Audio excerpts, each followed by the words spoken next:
Hello बच्चों, मैं संतोष यादव स्वागत करता हूं आपका अपने YouTube चैनल मां सरस्वती कोचिंग सेंटर में। तो आइए बच्चों, देखते हैं आज की क्लास में हम लोग क्या पढ़ेंगे। जैसा कि समय आप लोग पढ़ रहे हैं त्रिभुज, और त्रिभुज में हमारा चल रहा है प्रश्नावली 6.3।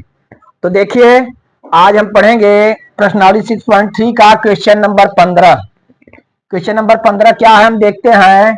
लंबाई 6 मीटर वाले एक ऊर्ध्वाधर स्तंभ की भूमि पर छाया की लंबाई 4 मीटर है, जबकि उसी समय एक मीनार की छाया की लंबाई 28 मीटर है। मीनार की ऊंचाई ज्ञात कीजिए। चलिए, तो हम देखते हैं। एक जो है इस तरह से फिगर हम बनाते हैं। लंबाई 6 मीटर वाले एक ऊर्ध्वाधर स्तंभ की, एक कोई जो है ऊर्ध्वाधर स्तंभ है इस तरह से। इसकी लंबाई कितना है? 6 मीटर है। कितना है? 6 मीटर है। और इस तरह से इसकी छाया इधर बन रही है 4 मीटर। कितने मीटर? हम देखेंगे इसकी छाया बन रही है 4 मीटर।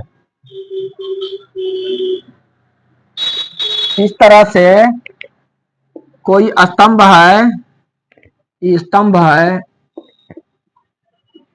ठीक। हम ए बी सी से इंगित कर रहे हैं। कोई जो है स्तंभ है 6 मीटर, 6 मीटर, और जो है इसकी भूमि पर छाया कितनी बन रही है? 4 मीटर बन रही है। और कह रहा है ठीक उसी समय, जबकि उसी समय एक मीनार की छाया 28 मीटर बन रही है। कोई मीनार है, एक कोई मीनार ले लीजिए, और इसकी छाया कितनी बन रही भाई? 28 मीटर।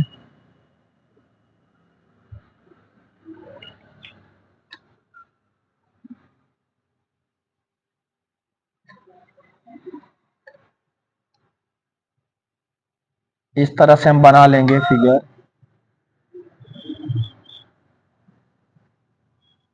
ठीक, यहाँ नाम हम दे दिए पी क्यू आर। यहाँ पे हो गया, ये छाया कितनी बनी? 28 मीटर। जरा ध्यान देंगे। लंबाई 6 मीटर वाले एक ऊर्ध्वाधर स्तंभ की भूमि पर छाया 4 मीटर बन रही है। छाया की लंबाई 4 मीटर, जबकि ठीक उसी समय एक मीनार की छाया की लंबाई 28 मीटर है।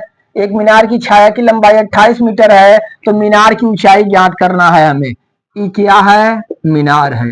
क्या है? मीनार है, ठीक ना। अच्छा, तो हम देखिए किस तरह से हल करेंगे। हम मान लेंगे, माना ए बी स्तंभ,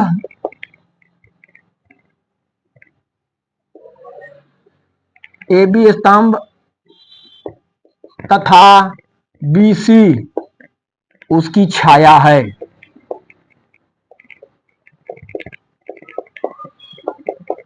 यहां हम मान लिए कि ए बी एक स्तंभ है, बी सी उसकी छाया है, ठीक ना। और उधर देखिए, हम देखेंगे, मान लेंगे उसमें जो है तथा पी क्यू मीनार, पी क्यू मीनार तथा क्यू आर उसकी छाया है।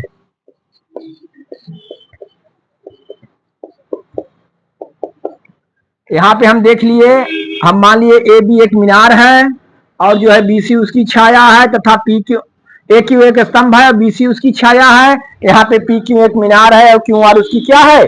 छाया है। तो इस तरह से हम देखते हैं त्रिभुज ए बी सी में, हम त्रिभुज ए बी सी में देखते हैं ए बी बराबर 6 मीटर और बी सी बराबर कितना दिया हुआ है हमें? 4 मीटर, ठीक। स्तंभ की ऊंचाई 6 मीटर है और उसकी छाया की लंबाई कितना है? 4 मीटर है, ठीक। तथा जो है हम देखेंगे त्रिभुज पी क्यू आर में, पी क्यू आर में, ठीक ना। क्यू आर हमें दिया हुआ कितना? 28 मीटर। अब माना, हम मान लेंगे, माना मीनार की ऊंचाई यक्स है। क्या यक्ष ले लीजिए। माना मीनार की ऊंचाई यक्ष है। हम क्या मान लिए? यक्ष मान लिए इसे। मीनार की ऊंचाई को हम क्या मान लिए भाई? यक्ष मान लिए, ठीक।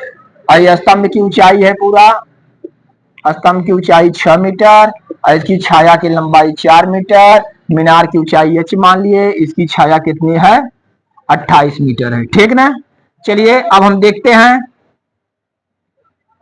किस तरह से हम छाया की लंबाई ज्ञात कर सकते हैं। अब हम देखेंगे त्रिभुज ए बी सी तथा त्रिभुज पी क्यू आर में, त्रिभुज ए बी सी तथा त्रिभुज पी क्यू आर में अगर दोनों त्रिभुज समरूप हो जाएं तो इनकी भुजाओं का अनुपात क्या होगा, समान होगा। और भुजाओं का अनुपात समान होगा तो हम जो है इसकी छाया की लंबाई, छाया जो है मीनार की लंबाई ज्ञात कर सकते हैं। देखिए समरूप कैसे होगा, जरा हम ध्यान देंगे। इसमें देखिए कोण बी यहाँ पे 90 डिग्री का बन रहा है, इसमें कोण क्यू क्या बन रहा है 90 डिग्री का बन रहा है। तो हम लिख सकते हैं कोण बी बराबर कोण क्यू बराबर 90 अंश, ठीक। क्योंकि स्तंभ सीधी खड़ी है, मीनार भी सीधी खड़ी है, इसलिए कितने अंश का कोण बनेगा 90 डिग्री का कोण बनेगा, ठीक। अच्छा देखिए एक ही समय, जरा ध्यान दीजिए, जबकि इसमें कहा उसी समय लंबाई 6 मीटर वाले एक ऊर्ध्वाधर स्तंभ की भूमि पर छाया 4 मीटर है, जबकि उसी समय एक मीनार की छाया की लंबाई 28 सेमी है। उसी समय ध्यान दीजिए, ठीक उसी समय पूछ रहा है, तो उसी समय दोनों का जो उन्नयन कोण होगा क्या होगा, समान होगा। उन्नयन कोण हाइट एंड डिस्टेंस में आप पढ़ेंगे, जब हम नीचे से ऊपर की ओर किसी वस्तु को देखते हैं तो नीचे यहाँ आधार पे हमारी आंखों द्वारा जो कोण बनता है उसे हम क्या कहते हैं, उन्नयन कोण कहते हैं। तो ठीक उसी समय जो है हम देखेंगे, उसी समय कहा है तो दोनों के उन्नयन कोण क्या होंगे, समान होंगे। उन्नयन कोण क्या होंगे, समान होंगे। तो हम लिख सकते हैं कोण सी बराबर कोण आर, कोण सी बराबर कोण आर, ठीक। इस तरह से हम देखें कि दो कोण बराबर हो गए, इसलिए हम लिख सकते हैं त्रिभुज ए बी सी समरूप त्रिभुज पी क्यू आर। किससे, ए ए समरूपता, ए ए समरूपता से, ए समरूपता से दोनों त्रिभुज क्या हुए, समरूप हुए।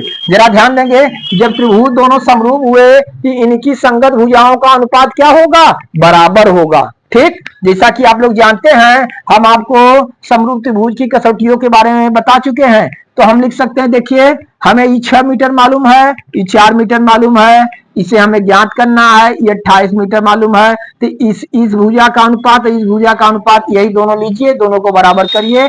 हम लिख सकते हैं ए बी बटे पी क्यू बराबर बी सी बटे क्यू आर, ठीक। चलिए इसका मान यहां पे स्थापित करिए, ए बी का मान 6, पी क्यू कितना है 4 मीटर, बी सी कितना है एच हमें ज्ञात करना है, क्यू आर 28 मीटर, ठीक। चलिए तिरे गुणा करके हम निकाल लेते हैं, 4 गुणे एच, 4 गुणे एच बराबर 28 गुणे 6। आगे देखेंगे एच बराबर 28 गुणे 6 बटे 4, 4 से काटेंगे 4 सते 28, एच बराबर 7 गुणे 6, तो एच बराबर 7 6 42 मीटर। एच क्या आया 42 मीटर। अतः मीनार की ऊंचाई क्या हुई 42 मीटर। अतः हम लिखेंगे, अतः मीनार की ऊंचाई बराबर 42 मीटर। यही हमारा बच्चों क्या हुआ, आंसर हुआ। इस तरह से देखिए ये सवाल हमारा क्लियर हुआ। जैसा कि इसमें हम जानते हैं, फिर से देख लीजिए एक बार, एक कोई स्तंभ दिया हुआ था, स्तंभ की लंबाई 6 मीटर थी और उसकी छाया, स्तंभ की ऊंचाई 6 मीटर और उसकी छाया की लंबाई 4 मीटर बन रही थी।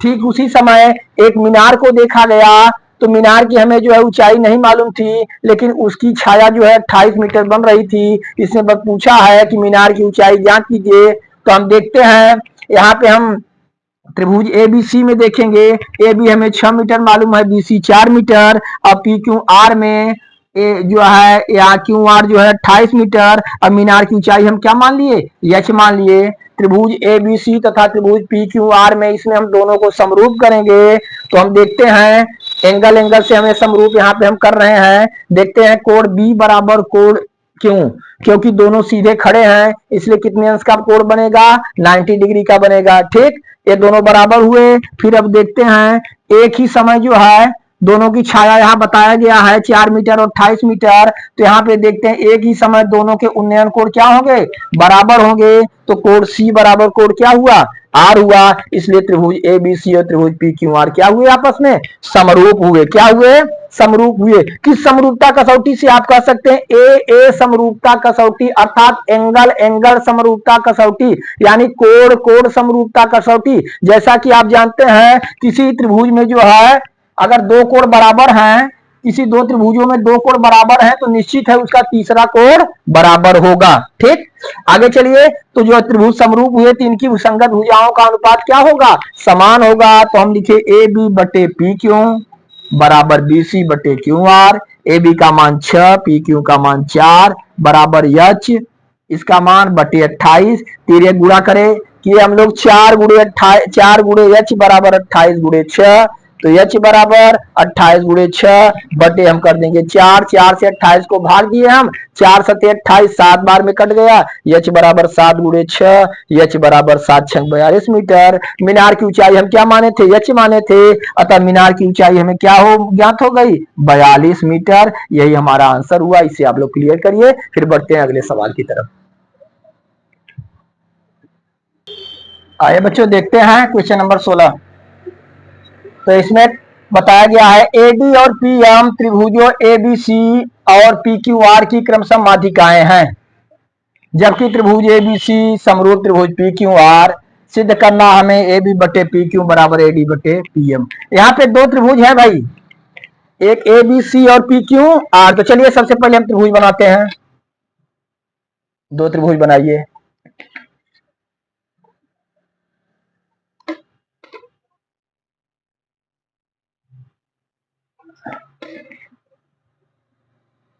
चलिए एक और है।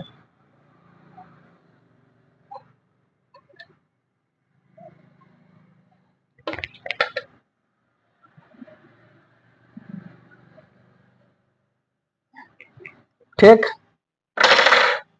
त्रिभुज ए बी सी और त्रिभुज पी क्यू आर, दो त्रिभुज हैं। इसमें कहा गया है एडी और पीएम त्रिभुजों एबीसी और पी क्यू आर की क्रमशः माध्यिकाएं हैं। त्रिभुज एबीसी की माध्यिका क्या है, एडी, एडी। और त्रिभुज पी क्यू की आर की माध्यिका क्या है, पीएम, पीएम। ध्यान देंगे। अब हम फिर देखेंगे एडी और पीएम, एडी और पीएम क्रमशः त्रिभुज एबीसी और पी क्यू आर की क्रमशः क्या है, माध्यिकाएं हैं। और त्रिभुज एबीसी समरूप त्रिभुज पी क्यू आर, एडी और पीएम, एडी जो है त्रिभुज एबीसी की माध्यिका और पीएम त्रिभुज पी क्यू आर की माध्यिका है। और त्रिभुज एबीसी त्रिभुज पी क्यू आर दोनों क्या आपस में है, समरूप हैं। हमें सिद्ध करना है ए बी बटे पी क्यू, ए बी बटे पी क्यू बराबर ए डी बटे पी एम, ए डी बटे पी एम। देखिए इतना पूछ रहा है ए डी बटे पी, ए बी बटे पी क्यू बराबर ए डी बटे पी एम। इसका मतलब अगर ई वाला त्रिभुज ई वाले त्रिभुज के समरूप हो जाए तो यह सिद्ध हो जाएगा। चलिए देखते हैं किस तरह से होगा। पहले हम लिखते हैं हमें क्या क्या दिया हुआ है। दिया है त्रिभुज ए बी सी समरूप त्रिभुज P Q R. A B C और पी क्यू आर आपस में क्या है, समरूप हैं। और हम देखते हैं ए डी त्रिभुज ए बी सी की तथा पीएम त्रिभुज पी क्यू आर की माध्यिका है।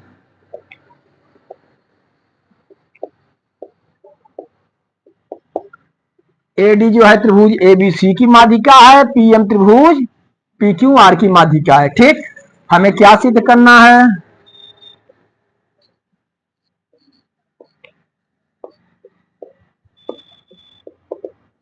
क्या सिद्ध करना है, ए बी बटे पी क्यू बराबर ए डी बटे पी एम। ठीक, यही हमें सिद्ध करना है, ए बी बटे पी क्यू बराबर ए डी बटे पी एम। चलिए देखते हैं हम लोग कैसे करेंगे।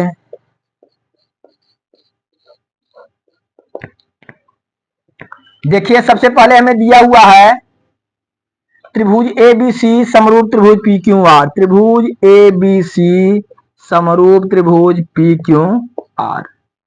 अगर दोनों त्रिभुज समरूप हैं तो इसके तीनों संगत कोण क्या होंगे? बराबर होंगे।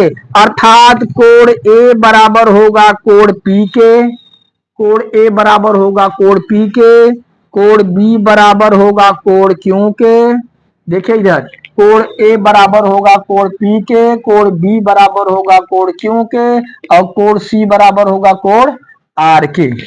कोण सी बराबर कोण आर, तीनों कोण बराबर हुए। अच्छा, और क्या होगा ध्यान दीजिए, इसकी संगत भुजाएं समान होगी, संगत भुजाओं का अनुपात समान होगा। हम लिख सकते हैं ए बी बटे पी क्यू बराबर हम लिख सकते हैं बी सी बटे क्यू आर। ठीक, बस तीसरी भुजा से मतलब नहीं है, क्योंकि हमें यहीं तक निकालना है, तो हम लिख दिए ए बी बटे पी क्यू बराबर बी ए बी बटे पी क्यू बराबर बी सी बटे क्यू आर। ठीक, इनकी संगत भुजाओं का अनुपात बराबर होगा तो दो हम संगत भुजाएं ले लिए। ठीक, जैसा कि हम जानते हैं एडी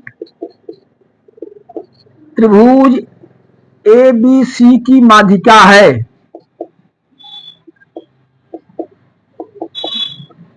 त्रिभुज ए बी सी की माध्यिका है। किसी त्रिभुज की माध्यिका उसके सामने वाली भुजा के मध्य बिंदु से मिलती है। तो जब यहाँ मध्य बिंदु से मिलेगी, इसका मतलब ये दो भाग में, दोनों भाग बराबर बराबर होंगे, दो भागों में बांटता है डी। इसका मतलब जितना बीडी होगा उतना सीडी होगा, अर्थात बीडी पूरा बीसी का क्या होगा? आधा होगा। तो हम लिख सकते हैं बीडी बराबर 1/2 बीसी। बीडी बराबर 1/2 बीसी। इसी प्रकार देखेंगे पीएम, पीएम त्रिभुज पी क्यू आर की माध्यिका है।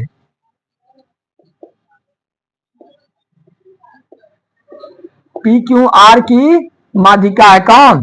पीएम। इसलिए हम लिख सकते हैं क्यूएम बराबर 1/2 क्यू आर। क्यूएम को क्या लिख सकते हैं? 1/2 क्यू आर। ठीक, चलिए अब हम आगे देखिए, जैसा कि हम देख रहे हैं, इसे हम लिख सकते हैं ए बी बटे पी क्यू बराबर बी सी बटे क्यू आर है। तो हम लिख सकते हैं इसे ए बी बटे पी क्यू बराबर, ध्यान दीजिए, 1/2 बीसी बटे 1/2 क्यू आर। अगर बीसी और क्यू आर का अनुपात जो आएगा, अगर आधा बीसी लेंगे आधा क्यू आर लेंगे, फिर भी उसका अनुपात उतना ही आएगा। या हम लिख सकते हैं ए बी बटे पी क्यू बराबर 1/2 बीसी का मतलब हुआ बीडी। तो 1/2 बीसी की जगह हम लिख देंगे बीडी, और 1/2 क्यू आर की जगह क्या लिखेंगे? Q M. ठीक, तो इस तरह से हम देखते हैं कि हमें ये ज्ञात हो गया ए बी बटे पी क्यू बराबर बी डी, ए बी बटे पी क्यू बराबर बी डी बटे क्यू एम, इतना हमें मालूम हो गया। ठीक, और जो है हम देख रहे हैं यहाँ कोण बी बराबर कोण सी के भी मालूम है। तो हम देखते हैं त्रिभुज ए बी डी तथा त्रिभुज पी क्यू एम में। चलिए इधर वाला इरेज करें, चलिए इरेज कर रहे हैं।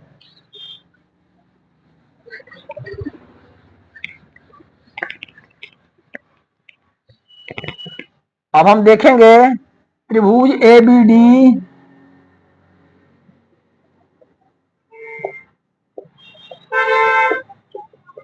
तथा त्रिभुज पी क्यू एम में।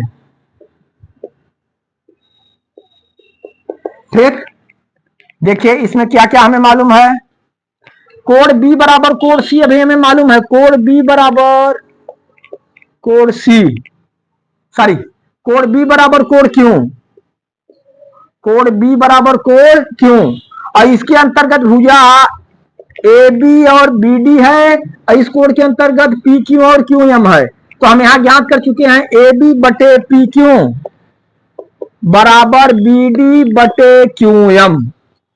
जरा ध्यान देंगे, इन दोनों भुजाओं का अनुपात जो है बराबर है, इन दोनों भुजाओं का अनुपात बराबर है, इसके अंतर्गत जो कोण है वो भी बराबर है। इसलिए हम लिख सकते हैं त्रिभुज ए बी डी समरूप त्रिभुज पी क्यू एम। इसलिए जो है त्रिभुज ए बी डी और त्रिभुज पी क्यू एम क्या होंगे, समरूप होंगे। ध्यान देंगे यहाँ पे हम देखे त्रिभुज ए बी डी तथा त्रिभुज पी क्यू एम में हम क्या किए, कोण बी बराबर कोण क्यू हम ज्ञात कर चुके थे। चूंकि पूरा त्रिभुज समरूप था, त्रिभुज एबीसी समरूप त्रिभुज पी क्यू आर, तो इसके तीनों कोण आपस में इसके तीनों संगत कोणों के बराबर थे। तो यहाँ पे हमें केवल इस कोण से मतलब है, तो कोण बी बराबर कोण क्यू, ये क्लियर हुआ। उसके बाद देखिए इसके अंतर्गत, इस कोण के अंतर्गत भुजा आ रही है ए बी और बी डी, इस कोण के अंतर्गत भुजा आ रही है पी क्यू और क्यू एम। तो यहाँ पे हम ज्ञात कर चुके हैं ए बी बटे पी क्यू बराबर बी डी बटे क्यू, ए बी बटे पी क्यू बराबर बी डी बटे क्यू एम। इसलिए दोनों त्रिभुज आपस में इतना इतना क्या हुए, समरूप हुए। जब समरूप हुए तो इनकी संगत भुजाएं भी क्या होंगी, आनुपातिक होंगी। इसलिए हम लिख सकते हैं ए बी बटे पी क्यू बराबर इसकी एक भुजा हुई ए डी बटे पी एम। ठीक, और यही हमसे पूछा था, ध्यान दीजिए, यही हमें सिद्ध करना था। इस तरह से बच्चों ये हमारा प्रूव्ड हुआ। ठीक, तो इस तरह से बच्चों हम देखते हैं कि जो है चैप्टर नंबर 6 त्रिभुज हमारा पूरा कंप्लीट हुआ। इसमें आप लोग सीखे जो है कि त्रिभुजों की समरूपता की कसौटियां, किस तरह से दो त्रिभुज जो है समरूप होते हैं उसके बारे में आप जाने। उससे संबंधित जो भी जो है था निकालने को, जो भी भुजा निकालना था, कोण निकालना था, या त्रिभुज हमें जो है समरूप करने थे, उसे आप लोग सीखे। इस तरह से आपका जो है अध्याय 6 त्रिभुज पूरा कंप्लीट हुआ। आप इसे अच्छी तरह से देख लीजिएगा, और फिर जो है अब अगली वीडियो में हम अगले चैप्टर की तरफ चलेंगे। ये आप लोग पूरा क्लियर कर लीजिए, अच्छी तरह से समझ लीजिए। धन्यवाद।